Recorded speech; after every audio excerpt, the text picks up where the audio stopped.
नमस्कार दर्शकवृन्द, कार्यक्रम आर्थिक समयमा स्वागत छ। म कल्पना सानु भट्टराई। दर्शकवृन्द, हामी कार्यक्रममा विभिन्न अर्थतन्त्रका क्षेत्रहरूको विषयमा यहाँहरूलाई जानकारी दिने गर्दछौँ। अर्थतन्त्रलाई कसरी चलायमान बनाउनु पर्छ, आगामी दिनमा अर्थतन्त्रको पाटोहरूलाई कसरी व्यवस्थित गर्दै लैजानुपर्छ भन्ने किसिमको जानकारी हामीले कार्यक्रम मार्फत तपाईहरूलाई दिने गर्दछौँ।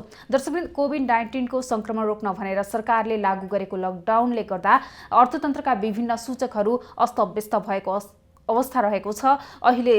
त्यसले गर्दा अहिले अर्थतन्त्रमा प्रत्यक्ष असर परिरहेको अवस्था छ।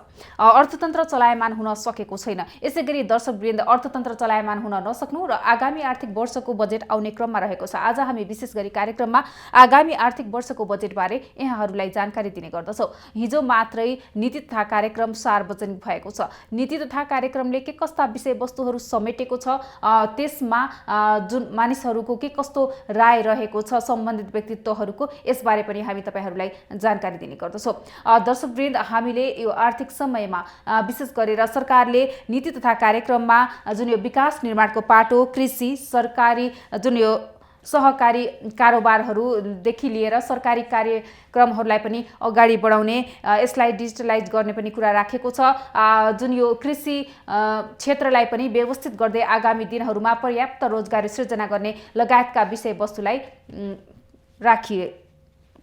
नीति तथा कार्यक्रममा समावेश गरेको अवस्था छ। दर्शकवृन्द, हामी आर्थिक समयमा रहेका छौँ। दर्शकवृन्द, यति बेला हामीसँग हुनुहुन्छ प्रत्यक्ष सम्पर्कमा कञ्चनपुरबाट बेतकोट नगरपालिकाका नगर प्रमुख अशोक कुमार चन्द। नगर प्रमुखज्यू, स्वागत छ यहाँलाई। धन्यवाद। हजुर, नगर प्रमुखज्यू, नीति तथा कार्यक्रम सार्वजनिक भएको छ। यसबारे के छ, के कस्ता विषयवस्तुहरू रहेका छन् जसले गर्दा यो आगामी आर्थिक वर्षको बजेटलाई सहयोग पुर्याउँछ? तपाईँको अपेक्षा के रहेको छ त? नीति तथा खास गरी कोरोना भाइरसका विरुद्धको कार्यक्रमहरू ल्याउने कार्यक्रमहरू मध्ये खास गरी विदेशमा रहेका युवाहरू जो खाडी मुलुकदेखि लिएर विभिन्न पश्चिमा मुलुकमा रहेका युवाहरू स्वदेश आउन खोजिरहेका छन्। स्वदेशमा रोजगारी का लागि र स्वदेशमा रोजगारीका सन्दर्भमा पनि अझ कृषि पर्यटन क्षेत्रमा बढी जसो युवाहरूलाई रोजगारी दिन सकिन्छ। त्यही अनुसारले कृषि पशुपालनतर्फ सरकारले यो नीति तथा कार्यक्रममा पनि केही कुराहरू थपेको छ। र अर्को कुरा, स्वास्थ्यका क्षेत्रमा जुन किसिमले सङ्घीय सरकारले नीति तथा कार्यक्रममा केन्द्रमा हस्पिटल बनाउने कुराहरू, प्रदेशमा हस्पिटल बनाउने कुराहरू, स्थानीय तहमा पनि एम्बुलेन्स लगायतका विभिन्न यो जुन कोभिड-19 को जुन सन्दर्भ छ, यसलाई रोकथाम तथा नियन्त्रण गर्नका निमित्त आगामी दिनमा पनि प्रभावकारी रूपमा व्यवस्थापन कसरी गर्न सकिन्छ, रोकथाम कसरी गर्न सकिन्छ भन्ने हेतुले ती किसिमका हस्पिटलहरू बनाउन खोजिरहेको छ। यो अत्यन्तै सान्दर्भिक र अत्यन्तै राम्रो पनि स्वागत रहेको छ। र खास गरी विदेशमा रहेका युवाहरू, जो नेपालको भूमिमा रहेका युवाहरू र विदेशमा रहेका युवाहरूका बीचमा जुन किसिमको एउटा कડીका रूपमा जोड्नु पर्ने हो सरकारले, त्यसका रूपमा जोड्नका निमित्त सरकारले केही कार्यक्रमहरू ल्याएको छ। यद्यपि ठोस कार्यक्रमहरू, खास गरी कृषि, पशुपालन, हाम्रो प्राकृतिक स्रोत साधन, यो पर्यटन प्रबन्धन का जुन कार्यक्रमहरू विगत वर्षमा थिए, त्यसलाई अझ प्रभावकारी कसरी बनाउन सकिन्छ, कसरी युवाहरूलाई रोजगारीसँग जोड्न सकिन्छ, कसरी उत्पादनमा जोड्न सकिन्छ र युवाहरूलाई स्वदेशमै आएर ती युवाहरूलाई कसरी हामीले रोजगारी सिर्जना गर्न सक्छौँ भन्नेतर्फ सरकारको नीति कार्यक्रम रहेको देखिन्छ। यद्यपि ठोस कार्यक्रमहरू त्यो एउटा योजनाको मा परेर कार्यान्वयन गर्ने सन्दर्भमा हामीले त्यसलाई व्यावहारिक रूपमा कसरी हामीले त्यसलाई कार्यान्वयन गर्न सक्छौँ, त्यो पछिको विषय रहेको छ। र यी विषयहरू जुन किसिमले मुख्य रूपमा दुईटा कुराहरू जो हिजोको कार्यक्रमभन्दा अलिक फरक खालको, जुन कोरोना भाइरस कोभिड-19 का विषयलाई रोकथाम तथा नियन्त्रण गर्ने सन्दर्भमा हस्पिटल बनाउनेदेखि लिएर विभिन्न कार्यक्रम गर्ने एउटा कुरा रह्यो भने, अर्को जो नेपालमा रहेका युवा र नेपालभन्दा बाहिर रहेका युवाहरूलाई जोड्नका निमित्त खास गरी उहाँहरूलाई स्वदेशमै रोजगारी कसरी उपलब्ध गराउन सकिन्छ, उत्पादनमा कसरी जोड्न सकिन्छ, ती युवाहरू जो हिजो विभिन्न पेसा व्यवसायका हिसाबले पनि विदेशमा गएका, पढ्नका रूपमा पनि विदेशमा गएका युवाहरूलाई स्वदेशमै रोजगारी दिनका निमित्त व्यावसायिक रूपमा कसरी उहाँहरूलाई राम्रोसँग उहाँलाई स्थापित कसरी गर्न सकिन्छ भन्ने उद्देश्य नै छ। यद्यपि ती उद्देश्यलाई कार्यान्वयन गर्नका निमित्त एउटै सङ्घीय सरकारले मात्र हुँदैन, प्रदेश सरकार, स्थानीय सरकार, विभिन्न सङ्घ संस्थादेखि लिएर सबैको महत्त्वपूर्ण भूमिका रहन्छ। मैले यही ढङ्गले दुईटा कुराहरू फरक ढङ्गले आएको छ। विगतका जुन किसिमका राष्ट्रिय गौरवका आयोजनाहरू र जसरी स्थानीय तह प्रदेश तर्फ अनुदान दिने कुराहरू र प्रदेश र स्थानीय तहमा कार्यक्रमलाई जोड्ने कुराहरूमा मुख्य रूपमा यही विषयमा सरकारको नीतिका कार्यक्रम अगाडि बढेको देखेको छु। हजुर नगर प्रमुखज्यू, आगामी आर्थिक वर्षको बजेटबारे स्थानीय सरकारको अपेक्षा के रहेको छ त? आगामी आर्थिक वर्षको बजेटमा निश्चित रूपमा पनि शिक्षा, स्वास्थ्य, खानेपानी लगायतका आधारभूत आवश्यकताका कुराहरू जो हामीले विगतदेखि निरन्तरताका कुराहरू छन् त्यसमा अझ राम्रोसँग कार्यान्वयन गर्नुपर्छ। र दोस्रो कुरा मैले अघि पनि भने यो रोजगारी सिर्जना गर्ने कुराहरू महत्त्वपूर्ण कुरा हो। रोजगारी कसरी सिर्जना गर्न सक्छौँ भन्ने, कृषितर्फ हामीले कसरी रोजगारी सिर्जना गर्न सक्छौँ, पशुपालनको क्षेत्रमा हामीले कसरी रोजगारी सिर्जना गर्न सक्छौँ, अथवा पूर्वाधार निर्माणका सडकहरू, रेलवेदेखि लिएर विभिन्न किसिमका कार्यक्रमहरू, पानी जहाजका कुराहरू छन्, यसतर्फ युवाहरूलाई कसरी रोजगारी दिन सकिन्छ र त्यसका साथसाथै खास गरी युवाहरूलाई उद्यमी कसरी बनाउन सकिन्छ, उहाँहरूलाई व्यवसायिक रूपमा कसरी प्रोत्साहन गर्न सकिन्छ र युवाहरूको जुन किसिमको एउटा हाम्रो यो देशमा केही पनि हुन सक्दैन, विदेशमै गएर कि हामीले आर्थिक उपार्जन गर्न सकिन्छ, आत्मनिर्भर बन्न सकिन्छ अथवा आफ्नो घर व्यवहार चलाउन सकिन्छ भन्ने जुन किसिमको मानसिकता छ, त्यो मानसिकतालाई पनि कम्तीमा स्वदेशमै बसेर हामी केही काम गर्न सक्छौँ। स्वदेशमै पनि हामी मिलेर धेरै कुराहरू सहकारी मार्फत हाम्रा कार्यक्रमहरूलाई अगाडि साग्छौँ। मैले अघि पनि भने 40 लाखभन्दा बढी युवाहरू अहिले पनि भारत बाहेक अरू तेस्रो मुलुकमा रहेका छन्। एउटा नेपाल भित्रको एउटा नेपाल रहेको छ भने एउटा नेपालको भूमिभन्दा बाहिर रहेका नेपालीहरू छन्। बाहिर रहेका नेपालीहरू, विदेशमा रहेका नेपालीहरू अहिले खास गरी उहाँहरूसँग पुँजी पनि छ, सिप पनि छ र त्यो किसिमको क्षमता पनि छ र उहाँहरूलाई नेपालमा ल्याएर उहाँहरूको सिप र उहाँहरूको पुँजीलाई हामीले कसरी राष्ट्रिय योगदानमा हामीले कसरी उहाँहरूलाई अगाडि बढाउन सक्छौँ, राष्ट्रिय योगदानका निमित्त उहाँले के योगदान गर्न सकिन्छ र उहाँहरूको सँगसँगै नेपालमा पेसा व्यवसायलाई कसरी सुरक्षित गर्न सकिन्छ र उहाँहरू सँगसँगै अरू पनि त्यो पेसा व्यवसायमा नेपालमा गरी अरूलाई पनि रोजगारी कसरी दिन सकिन्छ भन्ने कुराहरू मूलतः यसरी जोड्नु पर्दछ। त्यसमा सङ्घीय सरकारका कुराहरू, प्रदेश सरकारका कुराहरू र स्थानीय सरकारका कुराहरूको तीनवटा सरकार संविधानले जुन किसिमको एउटा अगाडि सारेको छ, सहकार्य, सहअस्तित्व र आफ्नो जुन एउटा सहकार्यका आधारमा हामीले यो कामलाई अगाडि बढाउन सक्यौँ भने निश्चित रूपमा अगाडि जान सकिन्छ। अहिले कोरोना भाइरस का विरुद्ध हामीले जसरी लडिरहेका छौँ, अहिले सङ्घीय सरकारले जुन ढङ्गले एउटा नेतृत्व गरेर अगाडि बढिरहेको छ, प्रदेश सरकारले पनि समन्वयको ढङ्गले काम गरिरहेको छ र फिल्डमा स्थानीय सरकारहरू हामीले काम गरिरहेका छौँ। तर यसका सन्दर्भमा कहीँ न कहीँ अहिले पनि समन्वयको अभाव रहेको छ, कहीँ न कहीँ अहिले पनि त्यो किसिमको एउटा समन्वय गर्न सकिरहेको छैन। यसले गर्दाखेरि मानिसहरूमा एक किसिमको कस्तो परिरहेको छ भने धेरै किसिमका सरकारहरू भए, साँच्चैकै जनताप्रति उत्तरदायी र जनतासँग नजिकको सरकार बनाउनु पर्ने स्थानीय सरकारले, तर स्थानीय सरकारले त्यो किसिमका कुनै पनि किसिमका त्यो किसिमको एउटा फिल्डमा काम गर्ने सरकारका रूपमा जसरी हामीले गरिरहेका छौँ त्यो किसिमको प्रत्याभूति दिलाउन सकिरहेको छैन भने जनताको त्यो किसिमको आवाज भइरहेको छ। त्यसकारणले म के भन्न चाहन्छु भने हाम्रा कारणहरूले गर्दाखेरि, हाम्रा कतिपय प्रदेश सरकार, सङ्घीय सरकार र स्थानीय सरकारका कार्यशैलीका कारणले गर्दाखेरि, कतिपय व्यक्तिगत आचरणका कारणले गर्दाखेरि, कतिपय व्यक्तिगत कार्यशैलीका कारणले गर्दाखेरि अहिले यो संहितामाथि नै प्रश्न उठाउनु पर्ने अवस्था सिर्जना देखिरहेका छन् जनताले। त्यसकारणले यो विषय एउटा गम्भीर विषय हो। त्यसकारणले हामीले जुन ठाउँबाट हामीले काम गर्नुपर्ने हो, जसरी जुन ताजुकताका साथ जसरी काम गर्नुपर्ने हो, हिजोको जस्तो सामान्य परिस्थिति होइन, यो असामान्य परिस्थिति हो। यो असामान्य परिस्थितिमा हामीले दिनरात खटेर काम गर्नुपर्दछ। दिनरात खटेर काम गरिरहँदाखेरि आज हामीलाई चाहिनुपर्ने मेडिकल सामग्रीका कुराहरू, हामीलाई चाहिने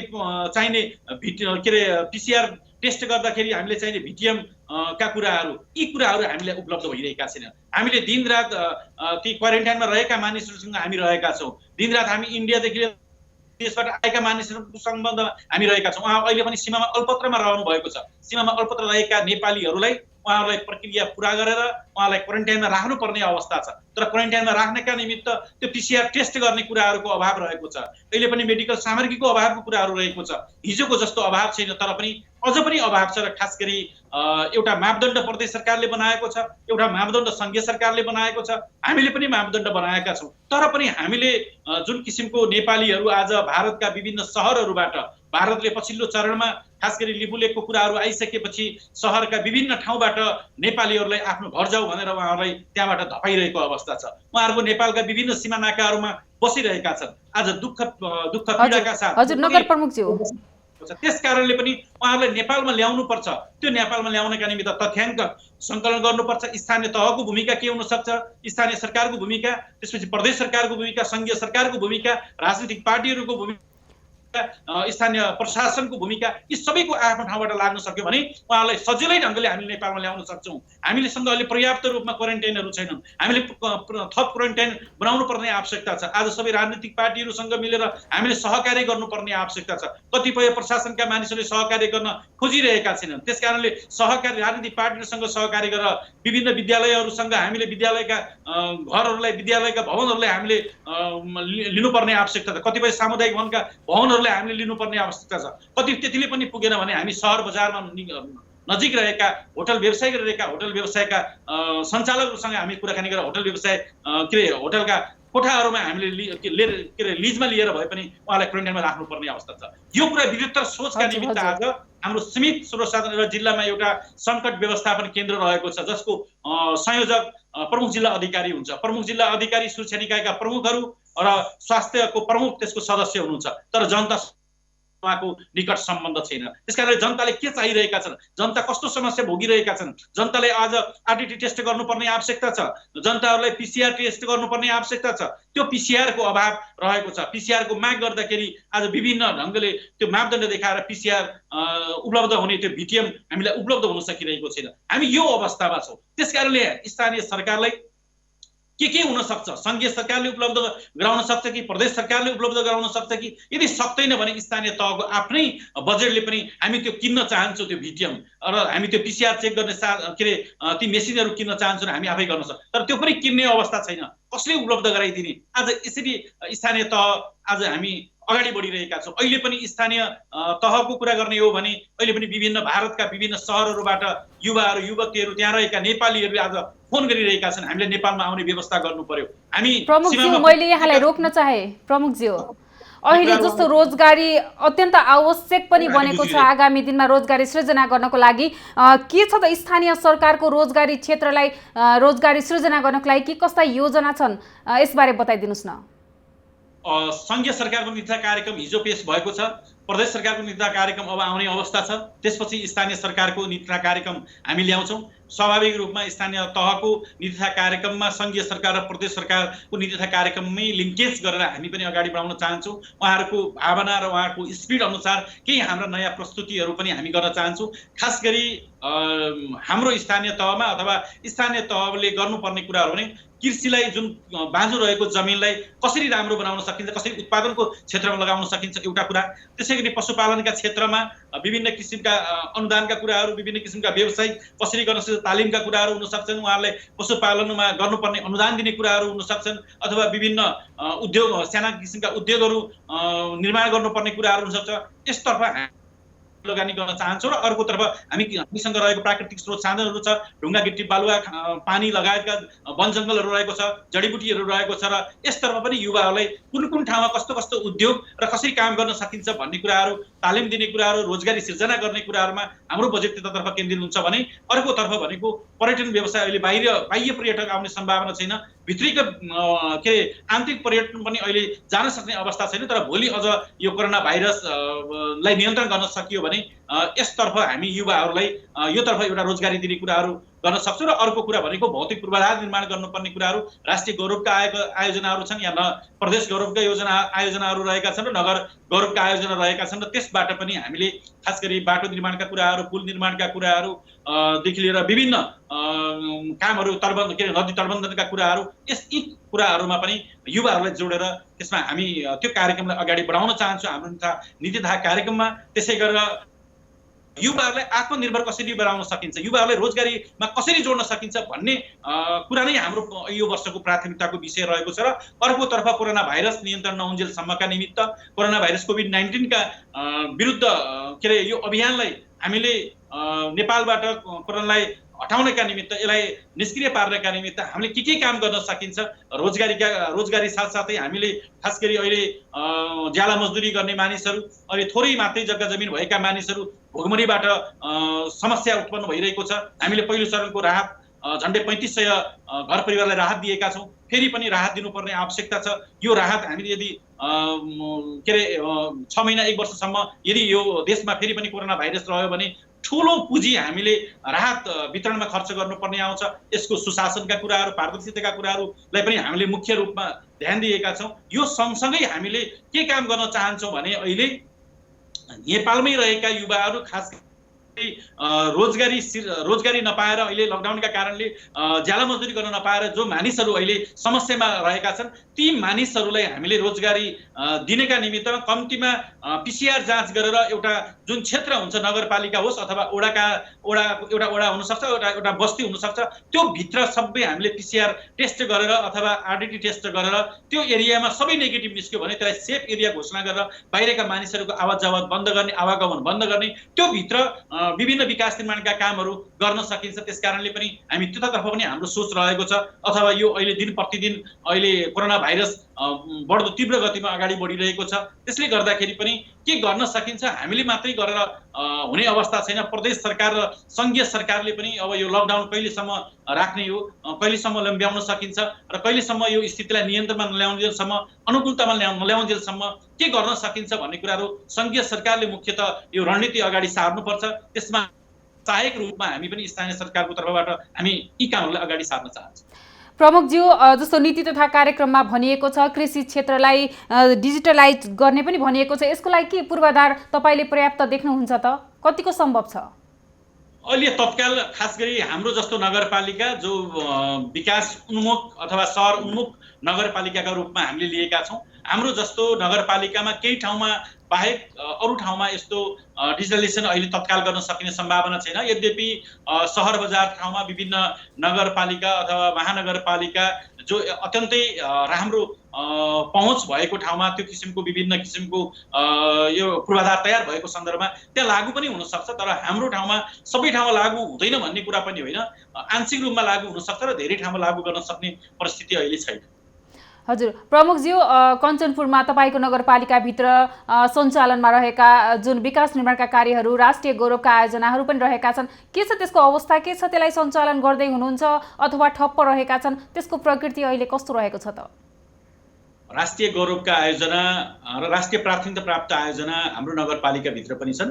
जुन महाकाली सिँचाइ तेस्रो चरणको आयोजनाको कुरा होस् अथवा विभिन्न किसिमका लाकी सडकका कुराहरू हुन् अथवा दैजी जोगबुढा बुढर सडकका कुराहरू हुन्, यस्तै ठुल्ठुला प्रकृतिका आयोजनाहरूमा हामीले जिल्ला प्रशासन कार्यालयसँग समन्वय गरेर सडक डिभिजन लगायतका विभिन्न सरोकारवाला निकायसँग समन्वय गरेर केही ठाउँमा हामीले कामहरू भएका छौँ र रेगुलर रूपमा र जुन गतिले सामान्य परिस्थितिमा काम गर्न सक्ने परिस्थिति हो त्यो परिस्थिति नभए पनि कामहरू अहिले केही समय अगाडि रोकिएको थियो। झन्डै 2 हप्ता यतादेखि ती कामहरू सुचारू भएका छन्। अहिले काम गर्ने परिस्थिति अलि निर्माण भएको छ। यहाँ पनि यो किसिमको एउटा प्रशासनले त्यो मापदण्ड बनाएको छ। बेलुकी मात्रै चलाउने, बिहान मात्र चलाउने, राति मात्रै सवारी साधन त्यो निर्माण सामग्री बोक्ने साधनहरू सञ्चालन गर्ने भन्ने कुरा भएको छ। सोही अनुसार कामहरू अगाडि बढेको छ। धेरै स्थानीय रूपमा रहेका सडकका भयो, पुलकादेखि लिएर विभिन्न किसिम खानेपानी सिँचाइका आयोजनाहरू अहिले प्रभावित भएका छन्। अझ विभिन्न किसिमका सवारी साधन सञ्चालन गर्नुपर्ने हुन्छ। निर्माण व्यवसायीहरूले केही निर्माण व्यवसायहरूले अत्यन्तै राम्रो किसिमले जोखिम मोलेरै उहाँहरूले काम गरिराख्नु भएको छ भने केही निर्माण व्यवसायहरूले न्यू खोजेका छन्। उनले लकडाउनका कारणले पनि हामी गर्न सक्दैनौँ भनिरहेका छन्। निर्माण सामग्रीको अत्यन्त अभाव छ। त्यसकारणले गर्दाखेरि सबै जुन किसिमको निर्माण सामग्रीको अभावका बावजुद पनि कामहरू गरिरहेका सन्दर्भमा पनि म ती निर्माण व्यवसायहरूलाई म धन्यवाद दिन चाहन्छु र केही निर्माण व्यवसायलाई हामी अब केही दिनपछि निर्णय गरेर उहाँहरूलाई ताकेता पनि गर्छौँ। उहाँहरूलाई काम गर्नका निमित्त हामीले अनुरोध पनि गर्छौँ। यदि काम गर्न सकेन भने आवश्यक कारबाही पनि गर्छौँ र हामीले के भनेका छौँ भने सामाजिक दूरी कायम गरेर र उहाँहरूको जुन किसिमको एउटा सरकारले लकडाउनको उल्लङ्घन नहुने किसिमले काम गर्ने जसरी एउटा नियम बनाएको छ, मापदण्ड बनाएको छ, सोही अनुसार काम गर्नका निमित्त उहाँहरूले अनुरोध गरेका छौँ। उहाँहरूले काम गर्न नसक्ने परिस्थिति के हो त्यसका बारेमा पनि हामी बुझ्दछौँ। अहिले कामै नभएको अवस्था पनि होइन, सरकारले लकडाउनको जुन लागू भएको छ यसलाई कार्यान्वयन गरेर सामाजिक दूरी कायम गरेर केही ठाउँमा राष्ट्रिय प्राथमिकता प्राप्त आयोजना र केही अन्य योजनाहरू पनि अहिले सञ्चालनमा आएका छन्। यसलाई पनि अब यो हाम्रो तीव्र गतिमा बढिरहेको कोरोना भाइरस रोकथाम र नियन्त्रण गर्नका निमित्त यो एउटा समस्याका रूपमा देखिन्छ भने यसलाई हामी बन्द पनि गर्न सक्छौँ, तर यो समस्याका रूपमा हामी देखिएन र यसलाई व्यवस्थापकीय पक्षमा अलि राम्रोसँग व्यवस्थापन गर्न सकिने अवस्था हो भने त्यो काम पनि राष्ट्रिय प्राथमिकता प्राप्त आयोजना पनि हामी सँगसँगै काम गर्नका निमित्त हामीले समन्वयका हिसाबले पनि हामीले काम गरिरहेका छौँ। जिल्ला प्रशासन कार्यालय र निर्माण व्यवसायसँग हामीले यसरी कामहरू गरिरहेका छौँ। प्रमुखज्यू, जस्तो राष्ट्रिय गौरवको आयोजना लगायत विकास निर्माणको कार्यहरूको लागि आवश्यक पर्ने कच्चा पदार्थदेखि लिएर निर्माण सामग्रीहरूको मौजदात कति समयको लागि रहेको छ? अहिले लकडाउनको समय अवधि कति समय जाने हो यो निश्चित पनि रहेको छैन। यसले गर्दा के कस्तो असर पुर्याउँछ होला त?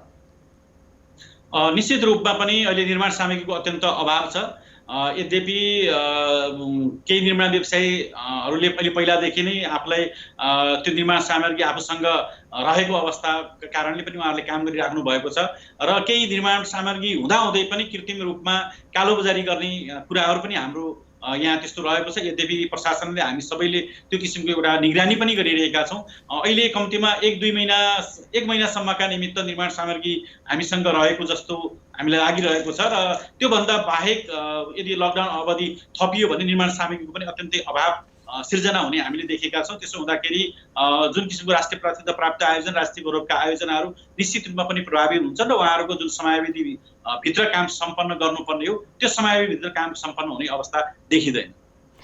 प्रमुखज्यू, आगामी आर्थिक वर्षको बजेटको लागि जुन नीति तथा कार्यक्रम सम्पन्न भयो त्यसमा तपाईँले जुन जुन विषयवस्तुहरू देख्नुभयो त्यो विषयवस्तुहरू पूर्ण रूपमा पूरक छन् त? के लाग्छ यहाँलाई? खास गरी नीति तथा कार्यक्रममा जे आएको छ ती सबै विषयवस्तु प्रमुखताका हिसाबले पनि सान्दर्भिक छन्। यद्यपि जति आउनु पर्ने थियो, हुन त अब त्यो एउटा नीति कार्यक्रममा सबै कुराहरू एकैपटक सम्बोधन नहुन पनि सक्छ, त्यो बजेटमा पनि आउन सक्छ अथवा अरू विभिन्न मन्त्रालय विभागका कार्यक्रमहरू पनि थप आउन सक्छ, त्यो अन्तर्वस्तुको विषय पनि होला। तर यद्यपि जुन क्षेत्र हाम्रा लागि हिजोदेखि हामीले भन्दै आएका ठाउँमा हामीले उठान गरेका विषयवस्तुहरू धेरै ठाउँमा परेको छ र केही छुट्न गएका पनि छन्। ती बजेटलाई सम्बोधन गर्नका निमित्त बजेटबाट पनि सम्बोधन गर्नका लागि हामी भन्न चाहन्छौँ अहिले यस क्षेत्रको राष्ट्रिय गौरव र राष्ट्रिय प्राथमिकता प्राप्त आयोजना हिजो जे आएका थिए ती आयोजनाहरूको निरन्तरता मात्रै आएको छ। थप नयाँ किसिमका आयोजनाहरू अहिले हामीले त्यस्तो देखिरहेका छैन, एक दुईटा बाहेक त्यस्तो आएको छैन। मुख्य रूपमा कोरोना भाइरस र यसको रोकथाम र स्वास्थ्य क्षेत्रमा केही प्राथमिकता सरकारले गरेको जस्तो देखिन्छ। त्यसका निमित्त पनि म धन्यवाद दिन चाहन्छु। खास गरी अहिले जुन यो अत्यन्तै जटिल परिस्थिति छ, अहिले पनि हाम्रो विभिन्न हस्पिटलमा यो आइसोलेसन नभएको अवस्था छ, विभिन्न हस्पिटलमा हामीले अहिले पनि भेन्टिलेटर नभएको अवस्था छ। अब बन्ने कुराहरू छ, अब बनाउने भन्ने कुराहरू छ। निश्चित रूपमा पनि अहिले नभए पनि आगामी वर्षमा यो हामीले प्राप्त गर्छौँ भन्ने मैले खुसी व्यक्त गर्न चाहन्छु। र अहिले जति हामीले चाहेको त्यति नभए पनि समग्र रूपमा नीति कार्यक्रम राम्रो रहेको। प्रमुखज्यू, यो सङ्कटको समयले स्थानीय तहलाई एक हिसाबले चुनौती पनि दिएको छ नि, कसरी लिनुभएको छ यहाँले? अवश्य नै सबैभन्दा चुनौती भनेको स्थानीय सरकारलाई छ। अहिले म तपाईँलाई भन्न चाहन्छु, आज जुन किसिमको परिस्थितिमा हामी छौँ, यति तनावपूर्ण अवस्था छ। आज हरेक दिन हामी कार्यालयमा आउँछौँ, हरेक दिन कार्यालयमा आइसकेपछि विभिन्न विषयमा हामी अफिसबाट पनि अपडेट हुन्छौँ र बिहान 6 बजेदेखि बेलुकी 10 बजेसम्म हामी यो नगरपालिका सम्बन्धित अथवा जनताका कामहरूका विषयमा हामीहरू काम गरिरहेका छौँ। यद्यपि 12, 1 बजे, 2 बजे पनि राति विदेशबाट फोनहरू आउने गरेको छ। हामी अल्पत्रमा परेका छौँ, हामी भोकभोकै बसिरहेका छौँ भन्ने कुराहरूदेखि लिएर जनताहरूले हामीले राहत पाएनौँ, हामी भोकभोकै बस्यौँ, हाम्रो घाँसले छाएको छाना उडाएको छ, कर्कट पाता अथवा जस्ता पाताले छाना उडाएको छ, अथवा घरहरू भत्किएका छन्, डुबानमा परिरहेका छौँ जेठको यो अब वैशाखको महिना समेत अब अस्ति अविरल वर्षाका कारणले धेरै ठाउँमा हामीले डुबान भएको क्षेत्रमा हामीले भोग्यौँ, घरहरू भत्केको अवस्था देख्यौँ। यही विषयमा 2 पटक हावाहुरी आएर घरहरू भत्काएको छ। यी साना कुराहरू देखेर हामीलाई पास दिएन, हामीलाई 2 महिनादेखि हामीहरू घर जान पाएका छैनौँ। हामी कामदारहरू यहाँ बसिरहेका छौँ, विद्यार्थीहरू डेरामा बसिरहेका छौँ। डेराको पैसा तिर्ने, कोठा भाडा तिर्ने पैसा हामीसँग छैन। हामीले हाम्रो घर कसरी जानुपर्छ भन्ने कुराहरू, हामी औषधि उपचार पाइरहेका छैनौँ। खास गरी मानसिक समस्या भएका काठमाडौँभन्दा यता त्यो हस्पिटल रहेको छैन। यहाँको नजिकै के अरे भारतको बरेली भन्ने ठाउँमा यहाँबाट 3 घण्टा जति लाग्छ। त्यहाँबाट औषधि लिने मानिसहरू अहिले पूर्ण रूपमा लकडाउन भएका कारणले औषधि लिन नपाएर मानसिक रूपमा विक्षिप्त भएका छन्। यस्ता विभिन्न किसिमका, जस्तो क्यान्सरको औषधि नपाएर क्यान्सरको उपचार गर्न नेपालगञ्जमा पनि थियो, नेपालगञ्जको हस्पिटल बन्द भएको छ। अब भरतपुर हस्पिटलमा चितवन जानुपर्ने अवस्था छ। बाटोमा सवारी साधनहरूको अवस्था छैन, कुनै खानेकुराहरू छैन। यस्ता तमाम समस्याहरू छन् र त्यसै गरेर घरेलु हिंसाका कुराहरू, अन्य कुराहरू, अपराधका कुराहरू पनि सँगसँगै छन्। यी सबै कुराहरू, यी सबै चुनौतीहरूलाई पनि हामीले सामना गरेर अगाडि बढिरहेका छौँ। हामी प्रतिकूलताभित्र पनि अनुकूलता खोजेर काम गरिरहेका छौँ। त्यसकारणले धेरै किसिमका चुनौतीहरू छन्, धेरै राजनीतिक रूपमा पनि अन्तर्विरोधहरू छन्। निश्चित रूप भन्ने हो भने मैले यहाँहरूका बिचमा भन्नै पर्छ, बेतकोट नगरपालिकामा हामीले 3500 घरधुरीलाई खाद्यान्न वितरण गरेका छौँ, राहत वितरण गरेका छौँ। सबै राजनीतिक पार्टीहरूको सहभागितामा हामीले त्यो वितरण गरेका छौँ। नगरपालिका कार्यपालिकाले निर्णय गरेर सबै वडाको राजनीतिक पार्टीहरूको सहभागितामा विभिन्न सङ्घ संस्थाहरूको अनिवार्य उपस्थितिमा वडा समितिले राहत वितरण गर्ने एउटा समिति निर्माण गरेर राहत त्यसरी वितरण भएको छ। त्यसकारणले अहिलेसम्म कुनै ठाउँमा विवाद आएको छैन र राहत खरिद गर्दाखेरि पनि राजनीतिक पार्टीहरूको सर्वदलीय टिम बनाएर रेड क्रस लगायतका विभिन्न सङ्घ संस्थाहरू र उद्योग वाणिज्य सङ्घको प्रतिनिधिहरू राखेर हामीले राहत खरिद तथा व्यवस्थापन हामीले त्यसरी गरिरहेका छौँ। अहिलेसम्म त्यस्तो विवाद केही पनि भएको छैन। हामीले सबै राजनीतिक पार्टीहरूबाट सहयोग भएको छ। र म यहाँहरूलाई के भन्न चाहन्छु भने कञ्चनपुर जिल्लाको जुन जिल्ला प्रशासन कार्यालय छ, जुन सुरक्षा निकाय छ, उहाँहरूको क्षमता र योग्यता अनुसार उहाँहरूले काम गरिराख्नु भएको छ। तर उहाँहरूको क्षमता र योग्यता अनुसार अब सक्ने परिस्थिति छैन, किनभने अब हजारौंको संख्यामा मानिस भारतबाट हाम्रो सीमामा बसिरहेका छन्। हजारौं मानिसहरू आइरहेका छन्। अहिले उहाँहरूले जुन किसिमको एउटा सुरक्षा निकायको मिटिङ राखेर मात्रै जसरी काम गरिरहेका छन्, अब त्यसले पनि पार लाग्दैन। अब कञ्चनपुर जिल्लामा रहेका सबै राजनीतिक पार्टीहरू, सबै सङ्घ संस्थाहरू, सर्वोदय निकाय, सहयोग गर्ने निकायहरूको मिटिङ राखेर अब हामीले सबै ठाउँमा अब कतिवटा क्वारेन्टाइन बनाउन सकिन्छ, अब विभिन्न स्थानीय तहबाट भारतमा रहेका, विदेशमा रहेका नागरिकहरू कति छन् भन्ने कुराहरू, त्यो तथ्याङ्क लिने कुराहरू अगाडि बढिरहेको छ। केही दिनमा त्यो तथ्याङ्क आउँछ। त्यसपछि भारतबाट हामीले विभिन्न ठाउँबाट भारतबाट ल्याउनु पर्ने अवस्था आउन सक्छ, अथवा तेस्रो मुलुकबाट ल्याउनु पर्ने अवस्था आउन सक्छ। उहाँहरूको क्वारेन्टाइनमा राख्नुभन्दा पहिला आरटिटी टेस्ट गर्नुपर्ने अवस्था आउन सक्छ। के अरे क्वारेन्टाइनमा राखिसकेपछि पिसिआर टेस्ट गर्नुपर्ने आवश्यकता आउन सक्छ। अहिले सीमित रूपमा 10-15 वटा भिटिएम पनि हामीलाई प्राप्त हुँदैन भने त्यत्रो ठुलो संख्यामा हजारौं मानिसहरूले हामीले ल्याउँदाखेरि त्यो भिटिएम किटहरू हामीले प्राप्त गर्नु भने कसरी पिसिआर चेक जाँच गर्न सकिन्छ। त्यस सुरक्षा निकाय र जिल्ला प्रशासन कार्यालयले मात्रै यो क्षमताले सक्दैन। यहाँ रहेका राजनीतिक पार्टीहरू, यहाँ रहेका सङ्घ संस्थाहरू, मान्यज्यूहरू, स्थानीय सरकारका प्रमुख उपप्रमुखहरू लगायत सबै सरकारहरूलाई बैठक ढाकेर कसरी जान सकिन्छ, कसरी हामीले क्वारेन्टाइनलाई व्यवस्थित गर्न, कसरी क्वारेन्टाइनलाई थप क्षमता बढाउन सकिन्छ भन्ने किसिमले अगाडि जान सक्यो भने मात्रै हामी काम गर्न सक्छौँ। यदि त्यो ढङ्गले जान सकिएन भने फेरि सीमामा रहेका नेपाली सीमामै रहन्छन्। जुन भारतमा रहेका विभिन्न शहरमा रहेका मानिसहरू भोकभोकै बसिरहेका छौँ, त्यही रहन्छन्। त्यसकारणले उहाँहरू पनि नेपाली हो, उहाँहरूलाई पनि जुन समस्या परेको छ, जुन पीडा परिरहेको छ, उहाँलाई नेपालमा ल्याउनका निमित्त हामीले पहल कदमी गर्नुपर्छ। नेपालमा ल्याउनका निमित्त सिधै प्रवेश गर्ने कुरा होइन। उहाँले निश्चित समयसम्म त्यहाँ सीमामा पनि बस्ने कुराहरू हुनसक्छ, सीमावारी ल्याएर उहाँलाई क्वारेन्टाइनमा राख्ने कुराहरू हुनसक्छ, अथवा कुन जिल्लाको, कुन पालिकाको सो जिल्ला र सोही पालिकामा कसरी पठाउन सकिन्छ त्यो किसिमको एउटा मापदण्ड, त्यो किसिमको एउटा संरचना बनाएर त्यो अगाडि जान सक्छ। त्यसकारणले त्यो बनाउनका निमित्त अहिले जिल्ला प्रशासन कार्यालयको प्रमुख जिल्ला अधिकारी, यहाँको एसपी साहबहरू, यहाँको के अरे जनस्वास्थ्य कार्यालयको प्रमुखले मात्रै यो सक्ने सम्भावना छैन। त्यसकारणले हामी सबै राज्यको दायित्व वहन गर्नुपर्ने सबै मानिसहरू, हामीले देश अप्ठ्यारो परेको बेला, राष्ट्र सङ्कटमा परेको बेला आफ्ना सबै निजी कामहरू र निजी कामहरूलाई थाती राखेर यो काममा जानका निमित्त म अनुरोध गर्न चाहन्छु। त्यसो गर्न सकियो भने विदेशमा रहेका नेपालीहरूलाई चाहे उहाँ सीमामा रहेका हुन् चाहे अन्य ठाउँमा नेपालमा आउन खोजेका मानिसहरूले हामी समयमा ती नेपालले ल्याउन सक्छौँ। त्यसो गर्नका निमित्त हामीलाई पर्याप्त रूपमा आरटिटी टेस्ट गर्ने किटहरू चाहिन्छ, पर्याप्त मात्रामा हामीले पिसिआर जाँच गर्नका निमित्त भिटिएम आवश्यकता हुनसक्छ। यी कुराहरू उपलब्ध गराउनका निमित्त सङ्घीय सरकारले हामीले कसरी उहाँलाई अनुरोध गर्ने, कसरी प्रेसर दिने, त्यसै गरी प्रदेश सरकारसँग हामीले कसरी समन्वय गर्ने, प्रदेश सरकारलाई कसरी कन्भिन्स गर्ने, जिल्लामा ल्याइसकेपछि प्राथमिकता आधारमा कुन कुन क्वारेन्टाइन पठाउने, कुन कुन तह रेड जोन एरिया हो, कुन कुन तह येलोमा पर्छ, त्यो कुराहरू निर्धारण गरेर कसरी यो समस्या सामना। त्यस कारणले अब बृहत्तर छलफल, बृहत्तर यो कञ्चनपुर जिल्लाका निमित्त बृहत्तर हितका निमित्त पनि यो बृहत्तर एउटा बैठक राखेर हामीले प्रत्यक्ष भेटघाट गर्दाखेरि समस्या हुनसक्छ भने अहिले विभिन्न किसिमका एउटा डिजिटल अथवा विभिन्न किसिमका भिडियो कन्फरेन्स मार्फतबाट पनि यो कामहरू हामी गर्न सक्छौँ। यो गर्न सकेनौँ भने हामी धेरै ठुलो समस्या हुन सक्छौँ। पहाडी जिल्लाहरू नहुन सक्छन्, भित्रका जिल्लाहरू नहुन सक्छन्, तर भारतसँग सीमा जोडिएका हाम्रो त के अरे पश्चिममा पनि भारतसँग जोडिएको छ, दक्षिणमा पनि भारतसँग जोडिएको छ, अथवा पूर्वको कैलाली जिल्लाबाट पनि भारतबाट यहाँ प्रवेश गर्ने मान्छेहरू छन्। उहाँहरू हामीले देखिरहेका छौँ, उहाँहरू सीमामा राति उहाँ विभिन्न किसिमको ढुङ्गामा चढेर वारी आउने कुराहरू हुनसक्छ, ट्युब चढेर वारी आउने कुराहरू हुनसक्छ, पौडी खेलेर वारी आइरहेका छन्, अथवा पौडी खेल्न नसक्ने मान्छे त्यो डुबेर नदीमै तैरेर कतिपय सशस्त्र प्रहरीले उद्धार गरेर हामी कहाँ उद्धार गरेर फेरि क्वारेन्टाइनमा राखेको अवस्था पनि छ।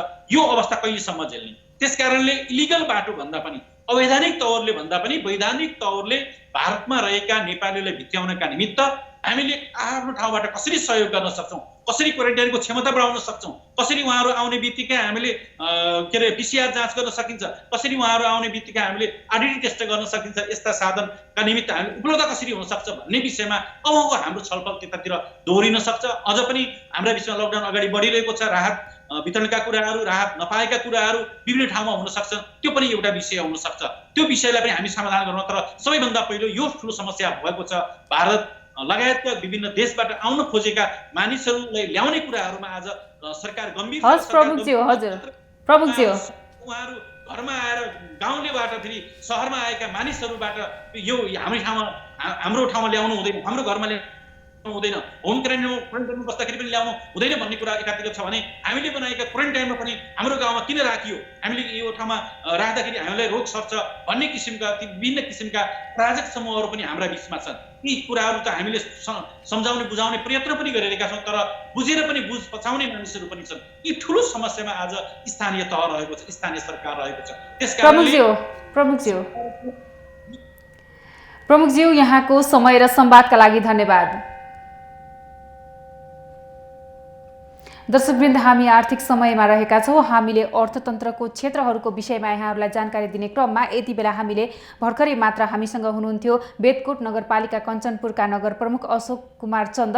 उहाँले त्यहाँको स्थानीय सरकारले गरिरहेका कामबारे तथा विकास निर्माणका काम साथै आगामी आर्थिक वर्षको बजेटबारे पनि आफ्नो धारणा राख्नु भएको छ। के कस्तो क्षेत्रमा बजेट आवश्यक रहेको छ, साथै सार्वजनिक भएको नीति तथा कार्यक्रमको विषयमा पनि उहाँले व्यवस्थित तवरले यसलाई अगाडि बढाउने पनि बताउनु भएको छ।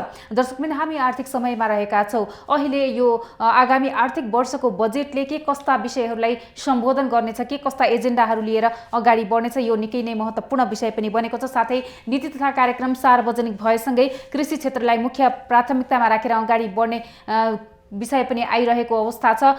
कृषि क्षेत्रलाई डिजिटलाइज गर्ने पनि कुरा आइरहेको छ। यो प्रविधि नेपालमा डिजिटलाइज गरे पनि यसको उपकरणहरू पर्याप्त पूर्वाधारहरूको अभावले कि ग्रामीण क्षेत्रमा यसको उपयोग राम्रैसँग हुन्छ त भन्ने पनि प्रश्न उठेको छ। यसले बजेटलाई कसरी सम्बोधन गर्नेछ त्यो पनि हेर्न बाँकी छ। दर्शकवृन्द, हामी आर्थिक समयमा रहेका छौँ। यति बेला हामीसँग डाक्टर चन्द्रमणि अधिकारी अर्थविद हुनुहुन्छ। डाक्टर साहब नमस्ते। हजुर नमस्कार। हजुर, जस्तो हामीले नीति तथा कार्यक्रमको कुरा गर्नुपर्दा यहाँलाई त्यसप्रतिको धारणा के छ त? अब नीति तथा कार्यक्रम एउटा संवैधानिक व्यवस्था अनुसार आयो। अब बजेटलाई प्रभावकारी बनाउने सामान्य अवस्था भएको भए पहिला नीति तथा कार्यक्रम आएर त्यसपछि बजेटको सिद्धान्त तथा विनियोजन विधेयकको सिद्धान्त र प्राथमिकता आउँदाखेरि सजिलो हुन्थ्यो।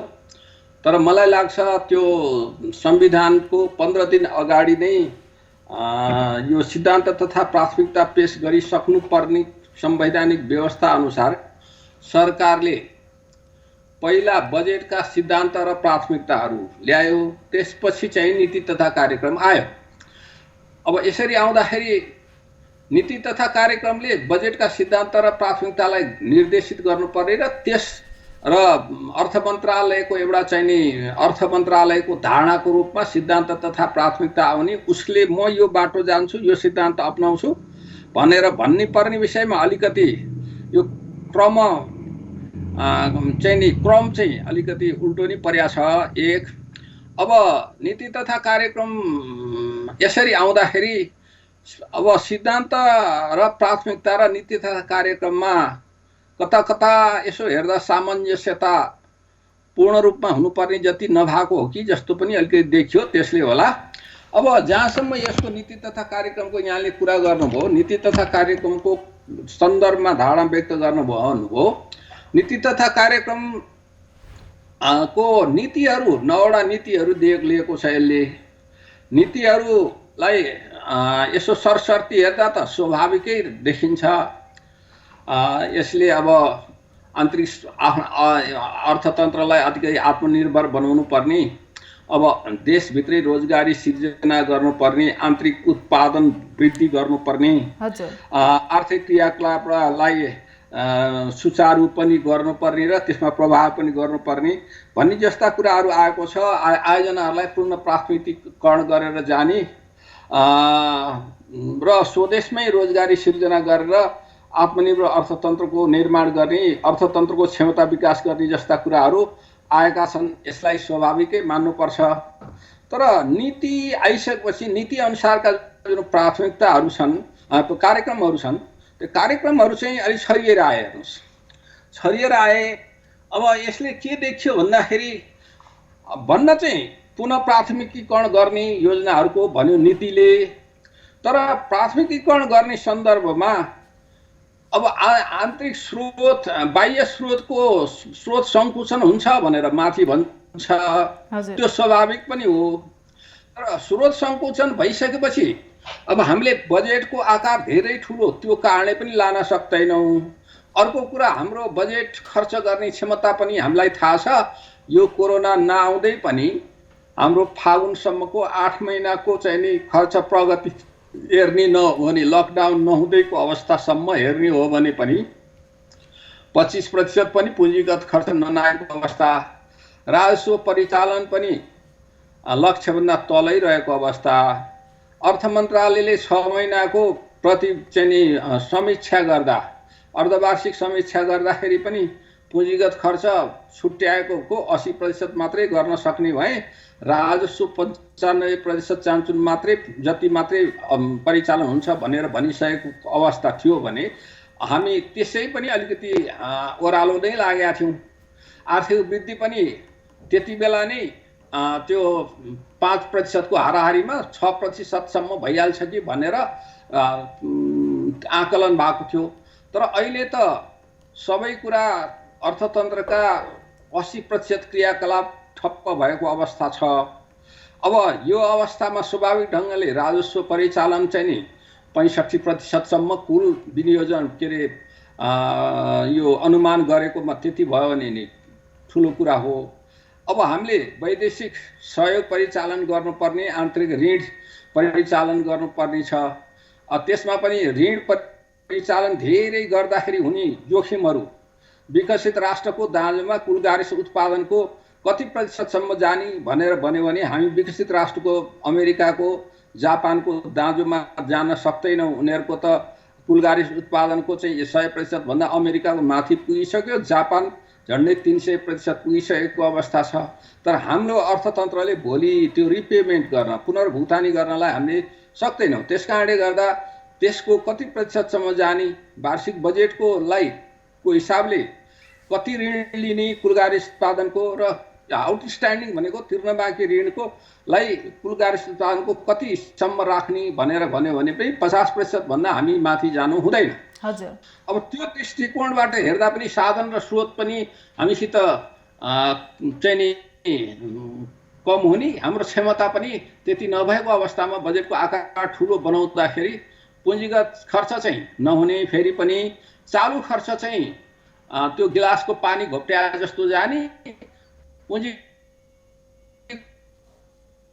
खर्च चाहिँ नजाने बाहिर। त्यो हुँदाखेरि अर्थतन्त्रमा चाहिँ नि यो वित्तीय स्थायित्वमा को संरचना बिग्रिन सक्ने, वृद्धि उच्च ढङ्गले हुनुपर्ने, हाइपर इन्फ्लेसन हुन सक्ने सम्भावना हुन्छ।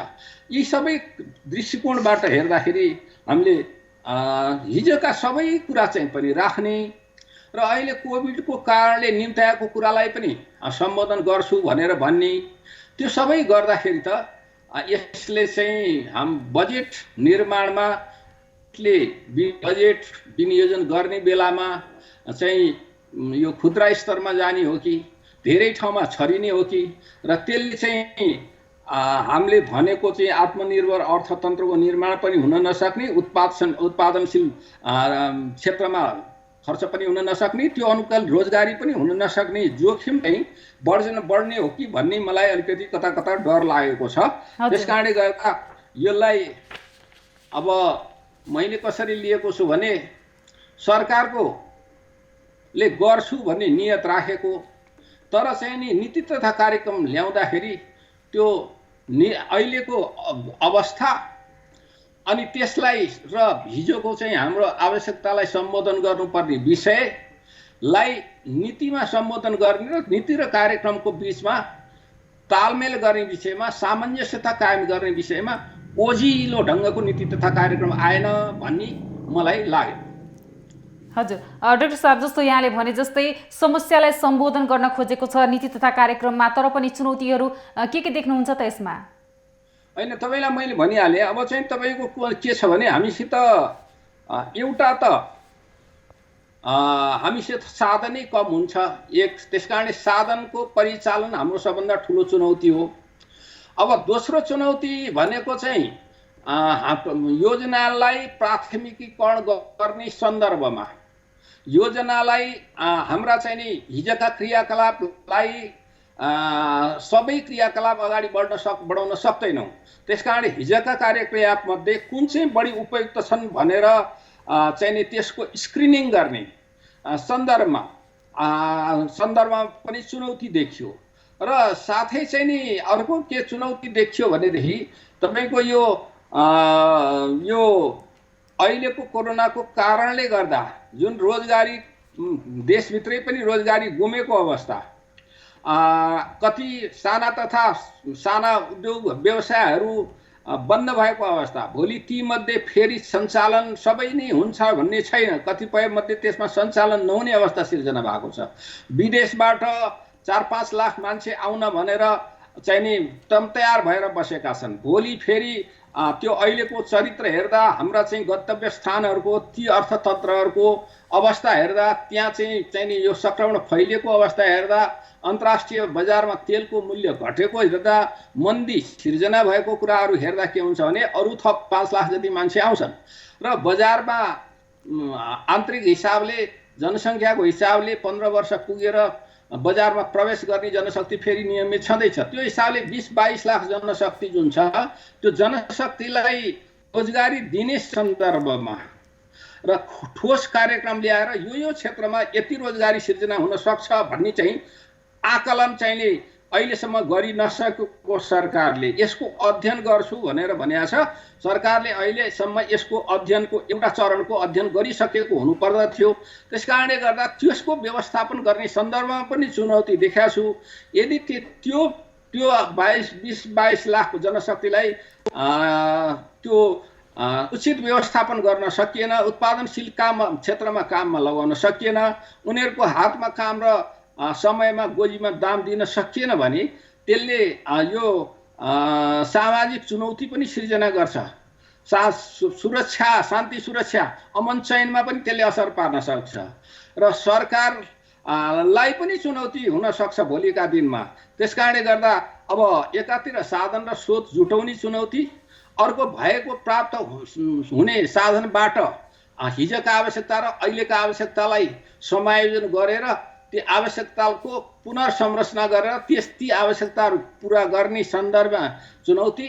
तेस्रो चुनौती भनेको चाहिँ यो रोजगारीबाट आएकालाई चाहिँ व्यवस्थापन गर्ने चुनौती चाहिँ र वित्तीय व्यवस्थापनको सन्दर्भमा यो फजुल खर्च रोक्ने भनेर भनिएको छ। यसले एउटा नीतिमा भनिएको छ। त्यो फजुल खर्च रोक्छु भन्नु राम्रो कुरा हो, तर फजुल खर्च कहाँनेरि कुन क्षेत्रबाट रोक्छु, कुन संरचनालाई मैले अब अगाडि बढाउँदिनँ, अहिले भइरहेका संरचना मध्येलाई र कुन कस्ता परियोजनाहरूलाई अब हामी छोड्छौँ भन्ने कुराको यसले भन्न सकेन। त्यस्तै गरी यो पूर्वाधार क्षेत्र विकास कोष, निर्वाचन क्षेत्र विकास कोष भनेर निर्वाचित सांसदहरूको नाममा प्रत्येक निर्वाचन क्षेत्रका सांसदहरूले योजना छनौट गरेर खर्च गर्न पाउने नाममा 6 करोड जुन छुट्याइएको छ त्यसको सबै पक्षबाट, त्यसको सैद्धान्तिक दृष्टिकोणले पनि व्यावहारिक दृष्टिकोणले उचित छैन भनेर विरोध आइरहेको सन्दर्भमा त्यसलाई खारेज गर्ने भन्ने कुराको चाहिँ नि आँट सरकारले नदेखाउनु र त्यसले गर्दा फेरि सबै कुरा समेटेर ल्याउन खोज्ने, त्यसले गर्दा बजेट भएको बजेटलाई सबै ठाउँमा छर्दा कुनै कुराको नि हासिल हुन नसक्ने हुन सक्छ कि भन्ने चुनौती मैले देखेको छु। डाक्टर साहब, जस्तो अहिले यो बजेटको लागि भनेर यो नीति तथा कार्यक्रममा समावेश भएका एजेन्डाहरू छन्, तपाईँ यसप्रति असन्तुष्ट पनि हुनुहुन्छ। केही मात्रामा के विषयवस्तुहरू समावेश गर्नुपर्थ्यो, के विषयवस्तुहरू छुटेका छन्, अर्थतन्त्र सबल बनाउन के कस्ता कदमहरू आवश्यक देख्नुहुन्छ यहाँले? होइन, अब असन्तुष्ट भन्दाखेरि पनि हाम्रो असन्तुष्टि भन्दा पनि हामीले समीक्षा हुन्छ, सुझाव हुन्छ। हजुर हजुर। अब सरकारको काम जिम्मेवारी आफ्नो ठाउँमा छ। हामी सबैले के चाहन्छौँ भने सरकार सफल होस् भन्न चाहन्छौँ। सरकार सफल हुनुको अर्थ हामी सबैको लागि उपयुक्त हो। त्यसकारणले यसमा सरकार असफल होस् भन्ने हाम्रो चाहना हुँदैन, किनभने त्यो आफै असफल हुनु हो। सरकार असफल हुनु, राष्ट्र असफल हुनु भनेको हामी आफै असफल हुनु हो। तर कुरो के हुन्छ भने त्यसको लागि चाहिँ योजना चाहिँ नि सरकारले पनि त्यो वस्तुस्थितिको सही मूल्याङ्कन गर्न सक्नुपर्छ र सही मूल्याङ्कन गरेर अगाडि बढ्न सक्नुपर्ने हुन्छ। अब यसले राम्रा कुराहरू चाहिँ जुन स्वास्थ्य क्षेत्रमा जीवन जोगाउने कुराको सन्दर्भमा लाई पहिलो प्राथमिकतामा राखिन्छ भन्यो त्यो राम्रो कुरा हो। अब कृषि क्षेत्रलाई प्राथमिकतामा राखेर यसलाई व्यवसायीकरण गरेर लैजाने र कुनै पनि जमिन बाँझो हुन नदिने भनेर भन्नु राम्रो कुरा हो। कृषि क्षेत्रमा चाहिँ नि प्रमुख बालीहरूमा उत्पादन हुनुभन्दा अगाडि नै न्यूनतम मूल्य तोकेर ग्यारेन्टी गर्छु तोकिन्छ, न्यूनतम समर्थन मूल्य भनेर भन्नु राम्रो हो। स्वास्थ्य क्षेत्रमा घुम्ती स्वास्थ्य शिविर चाहिँ नि स्वास्थ्य चाहिँ नि कार्यक्रमहरू पनि लागू गर्ने भनेर भन्नु राम्रो हो। अब ती कुरा नराम्रा छैनन्। यो विषय कस्तो भयो भने तपाईँको मैले एउटा चाहिँ सामान्य एउटा चाहिँ भन्छु, एउटा अलिकति त्यसलाई उपमाको हिसाबले भनौँ। अब एउटा चाहिँ नि शिक्षक चाहिँ विश्वविद्यालयको कुनै कक्षामा प्रवेश गर्छ पढाउनलाई, तर पढाउँदाखेरि शिक्षकको जहिले पनि के चाहना हुन्छ, मैले मेरा शिक्षा विद्यार्थीले बढीभन्दा बढी जानुन् भन्ने चाहना हुन्छ। सरकारको पनि बढीभन्दा बढी काम गरौँ, जनतालाई सुखी पारौँ, खुसी पारौँ भन्ने नै होला, त्यसमा चाहिँ अन्यथा लिनुपर्ने छैन। त्यो शिक्षकले पढाउँदा कहिले के हुन्छ भने सुरुमा शिक्षक जाँदाखेरि अब त्यो विद्यार्थी कुन पृष्ठभूमिबाट आएका छन् ती विद्यार्थीहरू, त्यो विद्यार्थीहरूको बढी चासो कुन क्षेत्रमा छ र त्यो विद्यार्थीलाई पढाउँदाखेरि करिकुलमको आधार के हो र उनीहरूले शिक्षकले पढाउँदाखेरि दिएको कुरा कतिसम्म ग्रहण गर्न सक्दछन्। शिक्षकले पढाएको कुरा 60% ग्रहण गर्छन् कि 25% ग्रहण गर्छन् कि 90% ग्रहण गर्छन् भन्ने कुराको आकलन शिक्षकले गर्न सकेन भने के हुन्छ भने त्यो शिक्षकले पनि व्यापक मेहनत गरेर पढाउन खोज्छ, आफूले जानेको कुरा सबै दिन खोज्छ, तर विद्यार्थीले ग्रहण गर्न सक्दैनन्। त्यसो हुँदाखेरि त्यो न शिक्षक सन्तुष्ट हुन सक्छ, न चाहिँ नि विद्यार्थीले त्यो सबै ग्रहण गरेर भोलि परीक्षामा नतिजा राम्रो ल्याउन सक्छन्, न जीवनमा व्यावहारिक जीवनमा त्यो शिक्षाको उपयोग गर्न सक्छन्। त्यसकारण अहिलेको यो हाम्रो प्राथमिकता चाहिँ सिद्धान्त, प्राथमिकता नीति कार्यक्रम भनेको असल नियतले गरेको तर चाहिँ नि त्यो अर्थतन्त्रलाई राम्ररी मापन गर्न नसकेर चाहिँ नि असल नियतले ल्याएको नीति तथा कार्यक्रम भन्ने मैले बुझ्दछु। हजुर, यदि पुरानै शैली पुरानै विषयवस्तुलाई समेटेर बजेट आयो भने कस्तो खतरा हुन्छ त? होइन, अब यसो छ, पुरानो विषयलाई सबैलाई छोड्ने भन्ने त कुरै हुँदैन। अब चाहिँ नि अब तपाईँले जीवन जोगाउनलाई स्वास्थ्य कार्यक्रम चाहियो, जीवनलाई चाहिँ नि परिष्कृत गर्नलाई गुणात्मक बनाउनलाई शिक्षा कार्यक्रमहरू चाहियो र हिजोका शिक्षा र स्वास्थ्य सम्बन्धी कार्यक्रमहरू कति अत्यन्त राम्रा पनि छन्, तिनलाई निरन्तरता दिनै पनि पर्यो। अब साथसाथै अहिले नयाँ सिर्जना भएका कुराहरूमा चाहिँ नयाँ रोजगारी सिर्जना गर्ने, नयाँ ठाउँमा लगानीका क्षेत्रहरू खोज्ने, अब जोखिममा परेका व्यक्तिहरूलाई चाहिँ नि जोखिमबाट बचाउने, फ्रन्ट लाइनमा बसेर काम गर्नेहरूलाई चाहिँ नि त्यो विभिन्न खालका उपकरण दिने र उनीहरूलाई चाहिँ आत्मबल बढाउने, यी राम्रा कुराहरू, यी गर्नै पर्ने कुराहरू। र हिजोका क्रियाकलापहरूलाई पनि कतिपय चाहिँ जस्तो भनौँ यहाँ एउटा के भनिएको छ भने यो भ्रष्टाचार नियन्त्रणको आयोजनाको पुनर्प्राथमिकरण गर्ने र यो फजुल खर्च रोक्ने, उत्पादन क्षेत्रमा लगानी बढाउने भनेर भन्छ। उत्पादन क्षेत्रमा लगानी बढाउनलाई एउटा त हामीले धेरैतिर बजेट छर्यौँ भने त्यहाँ साधन कम हुन्छ, एक। दोस्रो कुरा, अर्को कुरा के भनिएको छ भने यसले नीतिमा यो योजनाहरूलाई समयमै काम सम्पन्न गर्ने योजनाहरूको र निर्धारित समय र निर्धारित गुणस्तरमा निर्धारित समयमा निर्धारित लागतमै सक्ने भनेर भनेको छ।